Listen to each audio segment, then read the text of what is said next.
महा cartoon TV.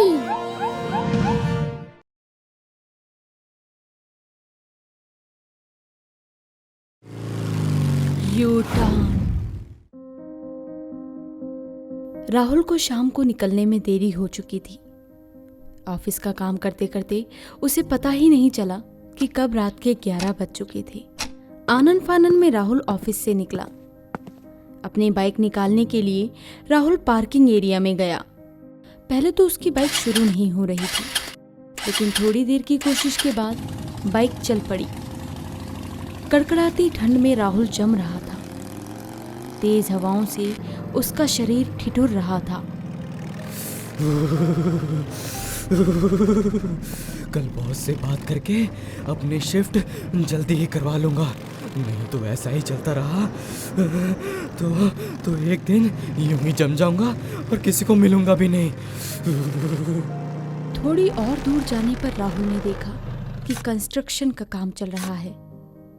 रास्ता पूरी तरह बंद किया हुआ था। दूसरे रास्ते को देखने के लिए राहुल ने अपना फोन निकालकर मैप से सहायता ली। राहुल को दूसरा रास्ता मिल गया, जिसके बाद उसने यू टर्न लिया और आगे की तरफ निकल गया। रास्ता काफी कच्चा था, जिससे बाइक की स्पीड कम हो गई। दूर दूर तक राहुल को कोई भी दिखाई नहीं दे रहा था। आसपास सिर्फ और सिर्फ घने पेड़ और जानवरों की आवाजें आ रही थी। अरे यार, ये कौन से रास्ते पर आ गया मैं? सब कुछ इतना डरावना लग रहा है, जैसे कि आज ही मेरा आखिरी दिन हो। लगता है महा कार्टून की हॉरर स्टोरी देख देख के मेरे दिमाग में भूत के अलावा कुछ चलता ही नहीं है। रास्ता असल में काफी डरावना था। तेज तेज हवाओं के कारण पेड़ों के सनसनाने की आवाज आ रही थी। कहीं दूर से भेड़िए के चिल्लाने की आवाज भी राहुल के कानों को साफ साफ सुनाई दे रही थी। इसी तरह की भयानक आवाज सुन उसने बाइक रोकी और अरे यार, इन आवाज़ों को तो अब मैं और नहीं सुन सकता। एक काम करता हूँ, हेडफोन लगा लेता हूँ। कम से कम अपने मनपसंद के गाने सुनूंगा तो ध्यान भटकेगा मेरा। अपना ध्यान भटकाने के लिए राहुल गाने सुनने लगा। गाने सुनते सुनते राहुल काफी दूर आ चुका था, लेकिन अभी तक वो मेन रोड तक नहीं पहुंचा था।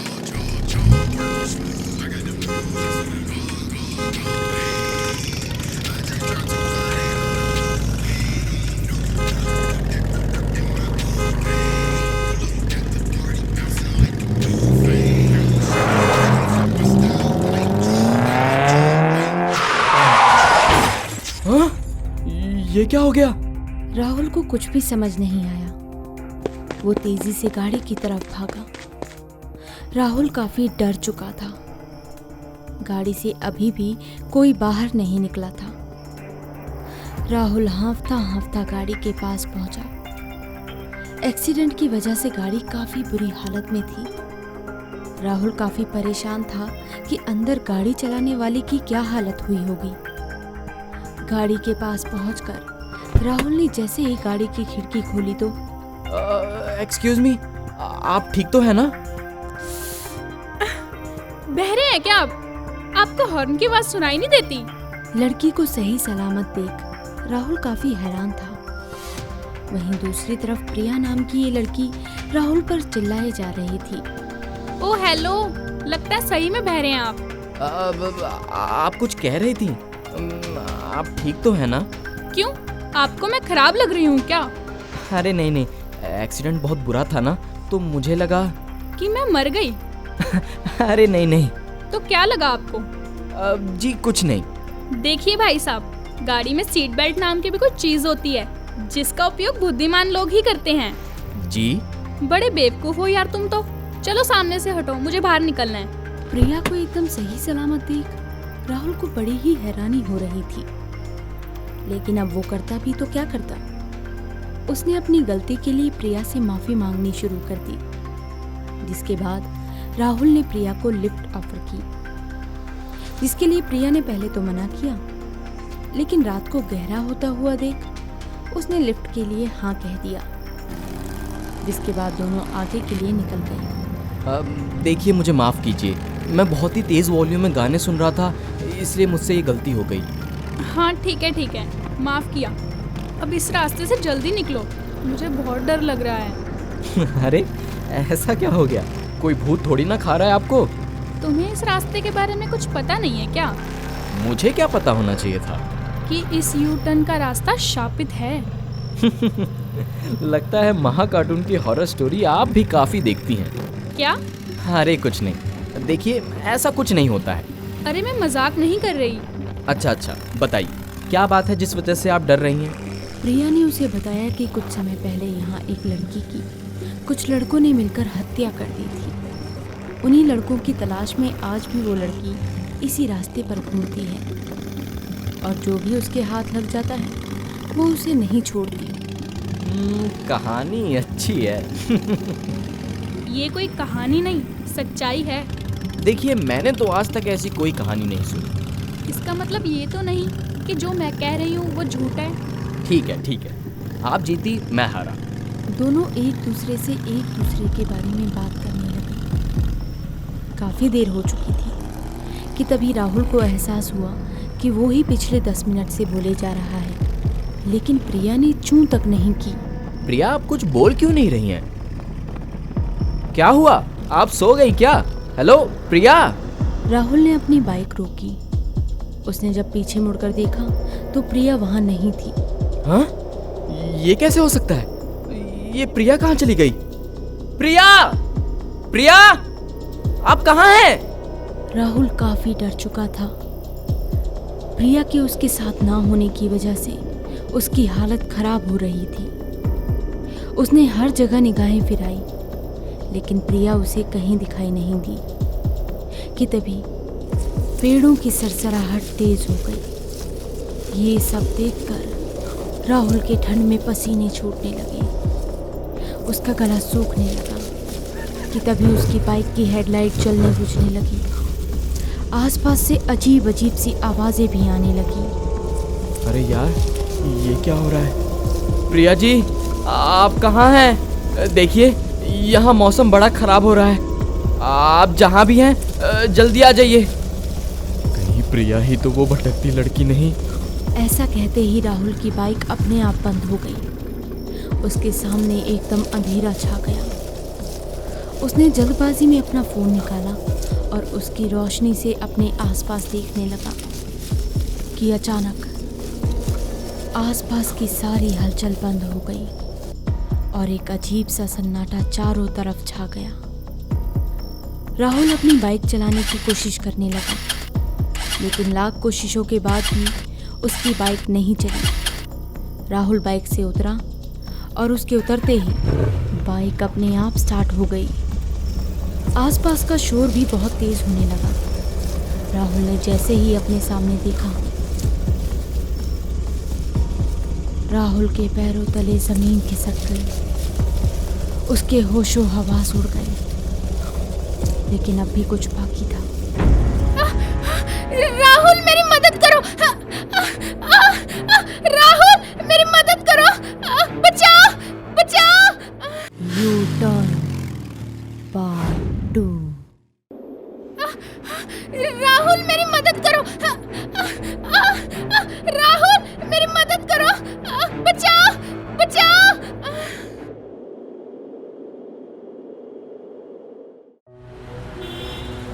प्रभु रोज की तरह आज भी काम पर जा रहा था। अपनी बीवी को ऑफिस छोड़कर वो सीधा अपने ऑफिस पहुंच गया। आज फिर प्रभु लेट हो चुका था, जिसके बाद उसके दोस्त विनोद ने उससे पूछा, क्या प्रभु, आज फिर से लेट हो गया तू? हाँ यार, रात भर नींद नहीं आती ठीक से, इसीलिए सुबह लेट हो जाता हूँ और फिर बीवी को भी ऑफिस छोड़ना होता है। अरे तो तू डॉक्टर को क्यों नहीं दिखाता है? अरे यार, खामखा वो मुझे 1000 तरह की दवाइयाँ लिख कर देगा जो मैं खाना नहीं चाहता। हाँ तो भाई, इतना ही लेट आते रहोगे क्या ऑफिस? सोचता हूँ यार कि क्या करना है। एक तो बीवी की चिक से वैसे ही परेशान हूँ। क्या हो गया? बस कुछ नहीं यार, बेटी को अब्रॉड भी भेजना है, उसी की जिद कर बैठी है।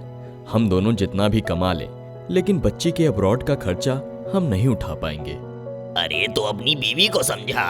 अरे यार, वो नहीं मान रही है, लोन लेने की बात कर रही है। अगर तुम अफोर्ड कर सकते हो तो करो। अरे भाई, बच्ची के भविष्य का सवाल है। देखते हैं क्या कर सकते हैं। सभी अपने अपने काम में उलझ गए। रात के 10 बज चुके थे। प्रभु, विनोद और ऋषि अकेले ही ऑफिस में बैठकर काम कर रहे थे।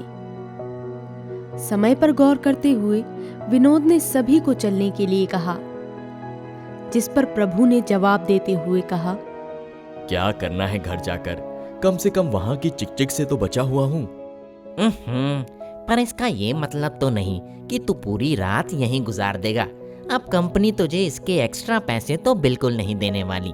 घर चला जा, पत्नी के लिए ना सही बेटी के लिए चला जा, वो तो तेरा इंतजार कर रही होगी। चलो, तुम लोगों को छोड़ते हुए मैं भी घर निकल जाऊंगा। हाँ, ये आइडिया सही है। तकरीबन रात के 11 बजे तीनों गाड़ी में बैठकर निकल गए। बारिश बहुत तेज हो रही थी, बिजली जोरों से कड़क रही थी। इसी बीच विनोद ने कहा, एक काम करते हैं, कहीं बैठकर कुछ खा पी लेते हैं। प्रभु ने अपनी गाड़ी एक ढाबे की तरफ घुमा ली।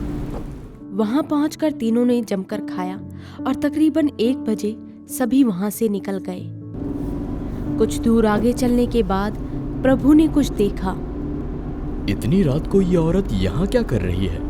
ये तो वही जाने। गाड़ी रोककर मदद के लिए पूछूं?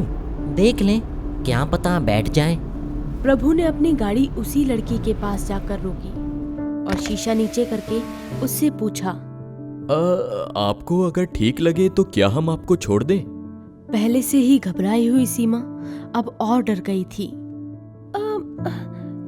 जी नहीं, शुक्रिया, मैं चली जाऊंगी। देखिए, मौसम बहुत खराब है, बारिश फिर से कभी भी हो सकती है। आप डरिए मत, आप जहाँ बोलेंगी हम आपको वहीं छोड़ देंगे। ओके, मुझे आगे मेन रोड तक छोड़ देना, वहां से मैं अपने आप चली जाऊंगी। चलिए, बैठ जाइए। सीमा गाड़ी में बैठ ही रही थी कि तभी उसका बड़ा सा बैग गाड़ी से टकराकर खुल गया और जमीन पर जा गिरा।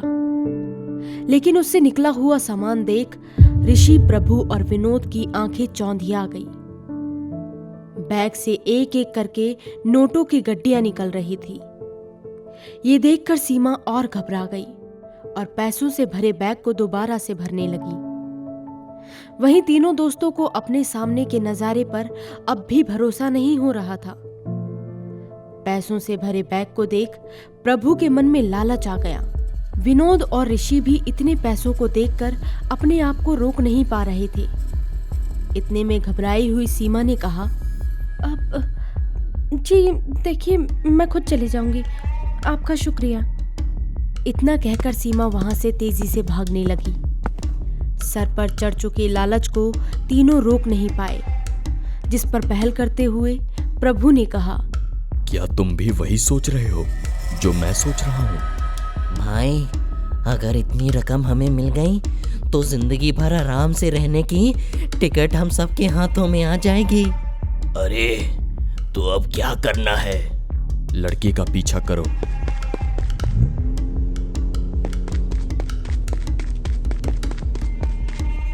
सीमा को चारों तरफ से घेरते हुए ऋषि और प्रभु ने उसे पकड़ लिया।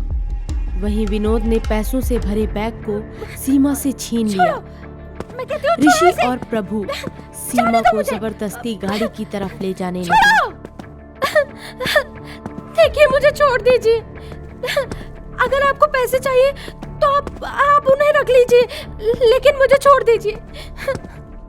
सीमा के कई बार कहने पर भी किसी ने उसे नहीं छोड़ा, जिसके बाद सीमा को गाड़ी में डालते हुए प्रभु गाड़ी तेजी से चलाने लगा। खुद को बचाने के लिए सीमा जोर जोर से चिल्लाने लगी, हेल्प!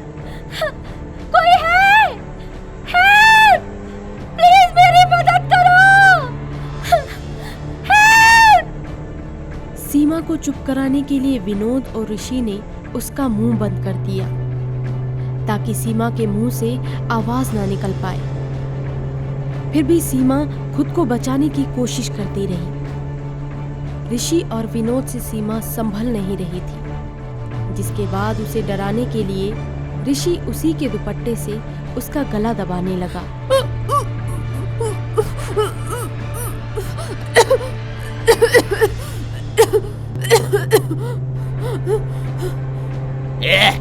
चुप हो जा वरना तुझे यहीं मार दूंगा।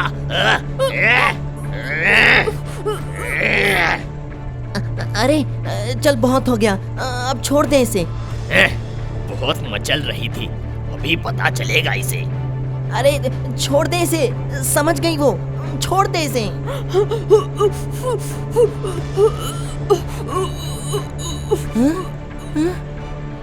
ये कुछ बोल क्यों नहीं रही? क्या हुआ? क्या कर दिया तुम दोनों ने? अरे ये तो मर गई। ये सुनकर तीनों के चेहरे की हवाइयां उड़ गईं। हाँ? ये तूने क्या कर दिया? अरे यार, कुछ भी करो लेकिन इसकी लाश को ठिकाने लगाओ। प्रभु ने दोबारा गाड़ी चलाई और वो आगे की तरफ निकल गए, लेकिन सामने पुलिस को खड़ा देख प्रभु ने गाड़ी रोक दी। आगे तो पुलिस है। यू टर्न ले ले। प्रभु ने यू टर्न लिया। सुनसान रास्ते पर तीनों की बस गहरी सांसों की आवाज आ रही थी। एक जगह खाली देख प्रभु ने गाड़ी रोकी। ऋषि और विनोद ने सीमा की लाश को बाहर निकाला और तीनों ने मिलकर एक गड्ढा खोदकर उसमें सीमा की लाश को दफन कर दिया और फौरन वहां से निकल गए। तीनों पसीने से लथपथ थे कि तभी अरे जिसका भी फोन है उठाओ जल्दी। मेरा फोन नहीं है। अरे मेरा भी नहीं है। तो किसका है? अरे ये तो सीमा का है। इसे गाड़ी से जल्दी फेंको।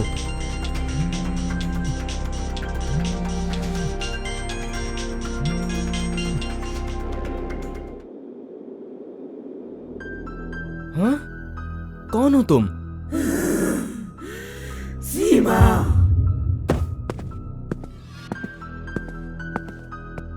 प्रिया जी, आप ठीक तो है ना?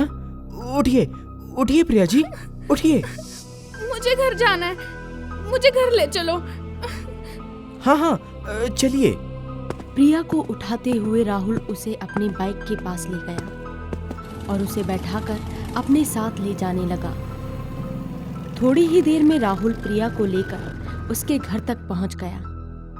बाइक से उतरकर प्रिया ने राहुल को थैंक यू कहा और अंदर जाने लगी।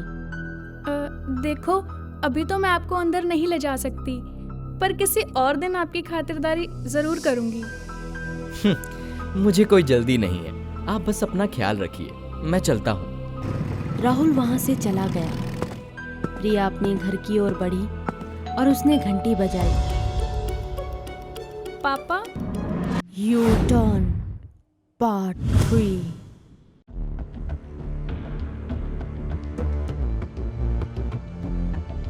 अपने कमरे में आराम कर रही प्रिया काफी डरी और सहमी हुई थी। पिता से अपने साथ हुए हर वाक्य को उसने छिपा लिया था। भला वो बताती भी तो क्या बताती? उसे खुद अब तक ही समझ नहीं आया था कि आखिर उसके साथ वो सब क्यों और कैसे हुआ। इसी जद्दोजहद में लगी हुई प्रिया अचानक गेट की खटखटाहट से होश में आई। प्रिया, बेटा तुम अंदर ही हो ना? क्या मैं आ जाऊं? हाँ पापा, आ जाइए। मुझे लगा तुम अब तक सो गई होगी। नहीं, अभी तो नहीं। बताइए क्या बात है? कुछ नहीं, काफी सालों के बाद तुम घर आई हो तो सोचा 4 बातें कर लो। कितने समय से मैंने तुझे देखा ही नहीं। अब तो यही हूँ मैं आपके पास, आप जितनी चाहें बात कर सकते हैं। तेरी माँ तो चली गई, तभी से मैं अकेला हूँ। अब तू आ गई है तो लगता है मेरा सारा अकेलापन दूर हो जाएगा। जब से आप दोनों का डाइवोर्स हुआ है, क्या तब से ही आप दोनों बातचीत नहीं कर रहे? मैं गया था उसके पास, लेकिन उसने मुझसे बात करना तो दूर, मुझे देखने से भी मना कर दिया। अच्छा, तो मैं बात करूं उनसे? मैं तो कोशिश कर चुका हूँ, तू भी करके देख ले। ठीक है पापा। चल, रात काफी हो चुकी है, तू आराम कर, कल नाश्ते पर मिलते हैं, ठीक है? प्रभु वहां से चला गया और प्रिया फिर से उस रहस्यमयी घटना में खो गई। बाहर अब भी मौसम खराब था। तेज आंधी और कड़कड़ाती बिजली अपने होने का पता प्रिया के कमरे में दे रही थी। हवा के बहाव से प्रिया के ड्रेसिंग टेबल पर रखी घड़ी गिर गई, जिसे उठाने के लिए प्रिया बेड से नीचे उतरी।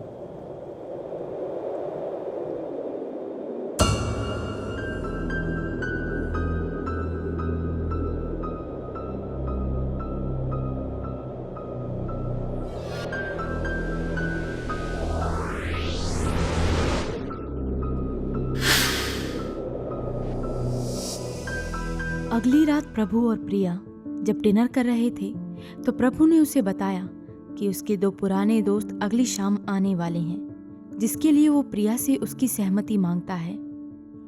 बेटा प्रिया, वैसे तो मुझे उन्हें बुलाना नहीं चाहिए था, क्योंकि तुम भी आ गई हो और ऐसे उन सभी का यहाँ होना शायद तुम्हें अच्छा ना लगे। अगर तुम्हारा मन नहीं है तो मैं उन्हें मना कर दूंगा। नहीं पापा, आपका मन है तो मैं कैसे मना कर दूं?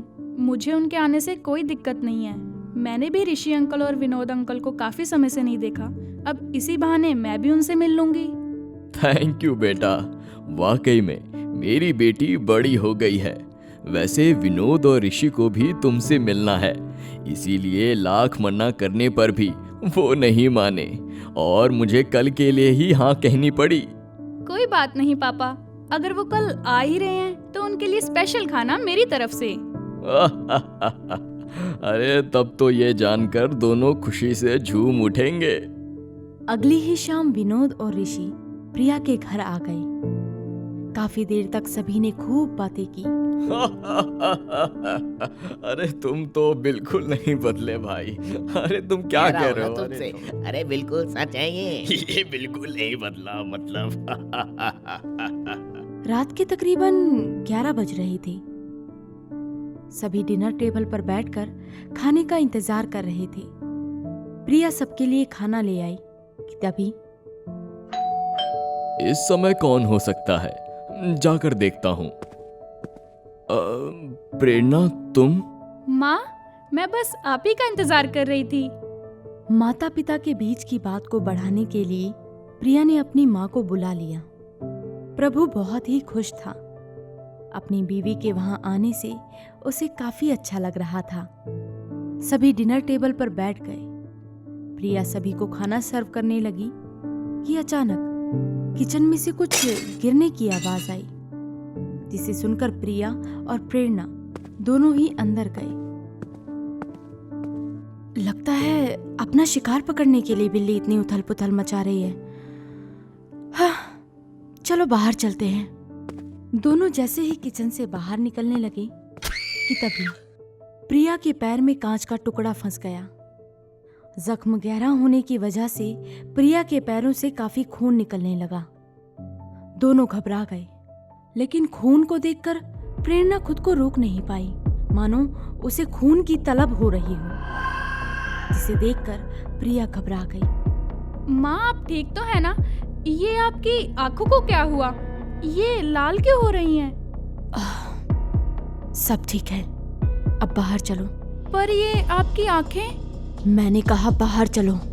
प्रेरणा और प्रिया बाहर आ गई, लेकिन कुछ समय पहले का वाक्य प्रिया के जहन में अब भी घूम रहा था। इसी बीच अचानक घर की लाइट चली गई। अरे ये लाइट कैसे चली गई?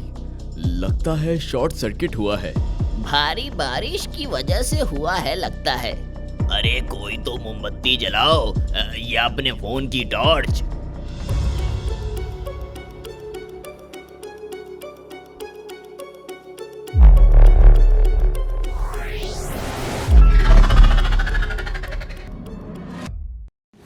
U turn finale.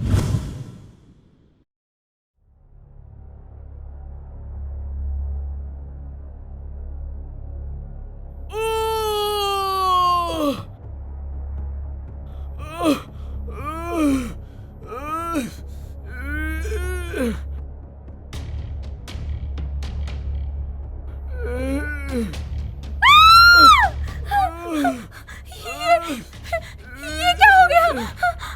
आपको तो बहुत खून आ रहा है। तू मेरी छोड़, ये ले, इसमें 50 लाख की रकम है, इसे अपने पास रख, खुद का भी ख्याल रख और अपने होने वाले बच्चे का भी। पर मैं इसे कैसे ले लूं? इस पर तो आपके दोनों बेटों का अधिकार है ना? वो एक नंबर का लालची है। देख, चंद रुपयों की लालच में उन कमीनों ने मेरा क्या हाल किया है। ये बैग तू ही रख और यहाँ से जितना जल्दी हो सके भाग जा, नहीं तो वो तुझे भी नहीं छोड़ेंगे। पर बाबूजी, तू इस घर की नौकरानी है, कल को नहीं भी मिली किसी का कुछ नहीं जाएगा, तो इसीलिए बोल रहा हूँ कि अपनी नहीं तो इस होने वाले बच्चे की खातिर यहाँ से चली जा। पर बाबूजी आप जा यहाँ से और अपनी शक्ल कभी मत दिखाइयो, निकल जा, जा यहाँ से निकल जा। भागने के सिवाय सीमा के पास और कोई चारा नहीं था। वो उस काली रात में उस बैग के साथ बाहर की तरफ भागी। वो तब तक भागी जब तक कि विला उसकी आंखों से ओझल नहीं हो गया।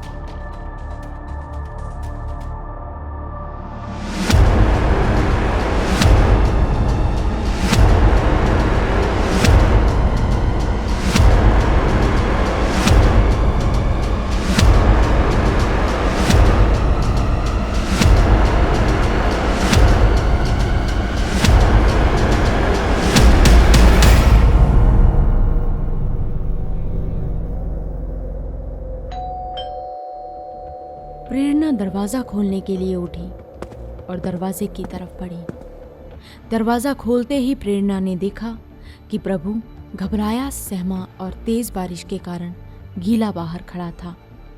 इतनी देर लगती है क्या दरवाजा खोलने में? चलो हटो सामने से। क्या हुआ प्रभु?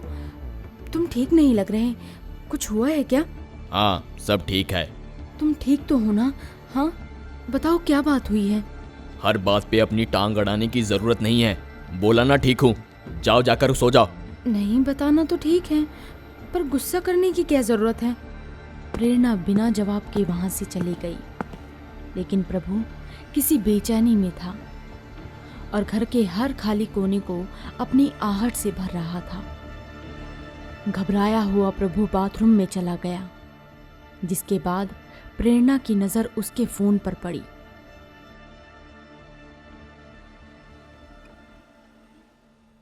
मैसेज पढ़ने के बाद प्रेरणा के पैरों के तले मानो जमीन ही खिसक गई हो। प्रभु के वहां आते ही उसने उस पर चिल्लाना शुरू कर दिया।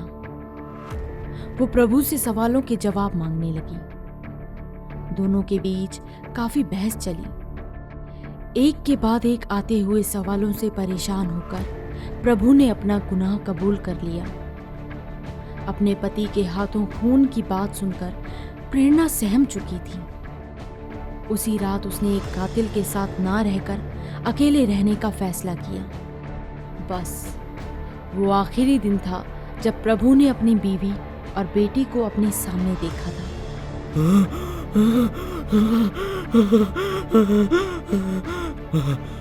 प्रिया, ये तुम्हें क्या हुआ?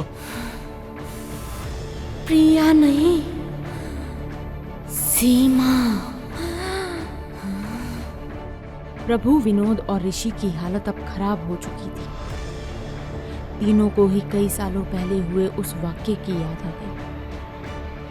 तीनों में से किसी को भी कुछ समझ नहीं आ रहा था कि अब वो क्या करे। कि तभी बगल में खड़ी प्रेरणा की तरफ से कुछ हलचल हुई। सीमा, आज इन तीनों को इनकी असली जगह पहुंचा दे। वर्षों के बाद आज मौका मिला है तुझे, तेरे और तेरे अजन्मे बच्चे की मौत का बदला लेने का। अजन्मा बच्चा? हाँ, अजन्मा बच्चा, जिस दिन तुम तीनों ने मुझे बेरहमी से मारा था, उस दिन एक नहीं बल्कि 2 जान ली थी तुमने। आज मैं उन सभी की मौत का बदला तुमसे ले लूंगी। अपनी मौत को खुद के सामने देखकर विनोद और ऋषि डर से कपकपा रहे थे। मौका पाते ही दोनों बाहर भागने की कोशिश करने लगे और तेजी से दरवाजे से बाहर निकल गए।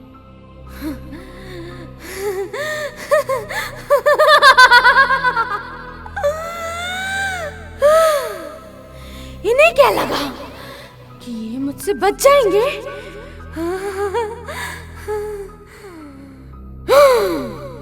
प्रभु को भी कुछ समझ नहीं आ रहा था, तो उसने भी वही किया जो उसके दोस्तों ने किया। वो भी दरवाजे से बाहर भाग गया। तीनों एक ही गाड़ी में घर से दूर भागने लगे। तेज बारिश, कड़कती बिजली और आंधी के बीच तीनों खुद को बचाने का हर एक उपाय आजमा रहे थे कि तभी गाड़ी चला रहे ऋषि के सामने सीमा आ गई। प्रभु, जल्दी से यू टर्न ले, वरना ये हमें अभी ही मार देगी। घबराए और सहमे हुए प्रभु ने यू टर्न ले लिया कि तभी मौसम में और भी खराबी आने लगी। रास्ता खराब होने लगा। गाड़ी को ऐसे में चलाना मुश्किल होता जा रहा था, जिसके बाद तीनों ने गाड़ी से निकलकर ही भागना सही समझा। गाड़ी वहीं छोड़कर वो तीनों भागने लगे।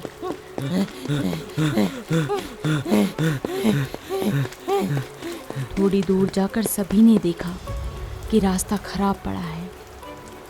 अब किसी के पास वहां से निकलने का कोई भी रास्ता नहीं था, जिसके बाद विनोद ने कुछ गौर किया। ऋषि, प्रभु, जगह को ठीक से देखो यार।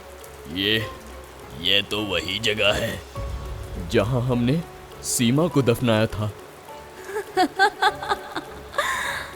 बहुत जल्दी पहचान गए। हाँ, मुझे तो लगा अभी और समय लगेगा। अपने साथ हुए अन्याय से सीमा अब भी काफी आक्रोशित थी।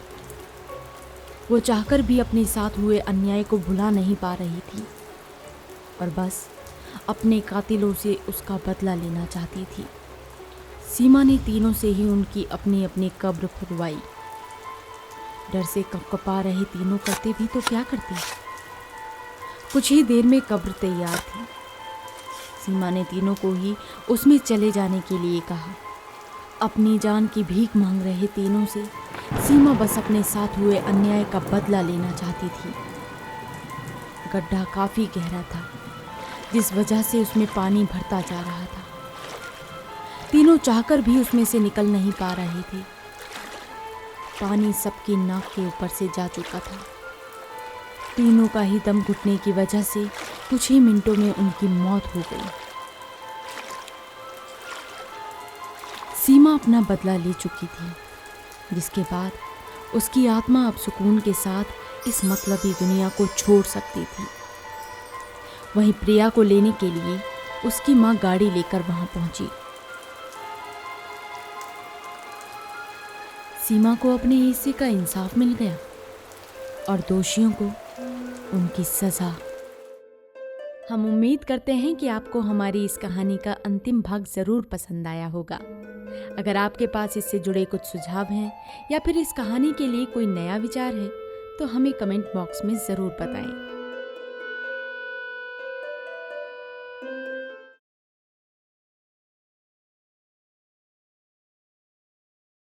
अगर आपको हमारे वीडियोस पसंद आ रहे हों तो इन्हें लाइक करें, चैनल सब्सक्राइब करें और हमारे कार्टून शो सबसे पहले देखने के लिए बेल आइकन दबाना ना भूलें।